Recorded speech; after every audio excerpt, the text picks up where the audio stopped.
आज आपल्या समाधान भाऊने न्यू बिझनेस चालू केला आणि तो पण डायरेक्ट पाणीपुरी बनवायचा आणि पाणीपुरी बनवून स्वतःच खायची, हा त्याचा न्यू बिझनेस होता. तर काय विषय पब्लिक, जय श्रीराम. मी आहे तेजस सोनवणे. स्वागत आहे आपल्या नवीन अशा ब्लॉगमध्ये. तुमचा गेला ग्रॅज्युएट चहावरती चहा प्यायला, चहा वगैरे तर पिला आणि त्यानंतर आपली शुक्रवारची चिक्की बाकी होती. मग काय ती आज आपण शनिवारीच खाऊन घेतली. म्हटलं काही विषय नाही. गेल्या गेल्या ना आपण गावात आलेलो होतो. म्हटलं या भाऊचं झालेलं होतं अकाउंट इंस्टाग्रामचं ब्लॉग.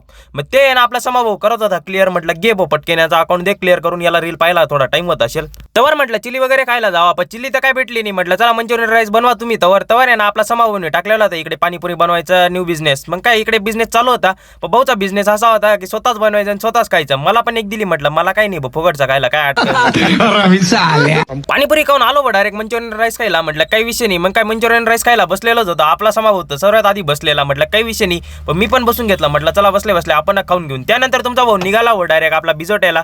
बिजोट्याचा रोड इतका भारी की विचारूच नका हो. सध्या काम चालू म्हणून काही विषय नाही. पण त्यानंतर आम्ही बिजोट्याला आलो हो. बिजोट्याला आल्याला बघतो मस्त स्कूल बस पण येऊन लागले. म्हटलं काही विषय नाही. पण ते ना आपल्या श्रीराम आहे ना सायबर कॅफेवरती आलेलो होतं, कारण की ना या भावाचं होतं वायफाय फिटिंगचं काम. मी इथे काय वेल्डिंगचं काम करत होते काकांते वरती, पण गोळे असे पडत आहेत की दिवाळी चालू आहे. मेरी गलती है. नहीं भाई मेरी गलती है. नहीं मेरी गलती. आता घरी जाता जाता म्हटलं पहिले ना सोडा वगैरे पिऊन घ्या, कारण की जेवण नाही झालं तरी चालत. समाधान म्हणे सोडा तर पिऊन जावं लागते. तवर घ्या तुम्ही फॉलो वगैरे करून. चला जय महाराष्ट्र.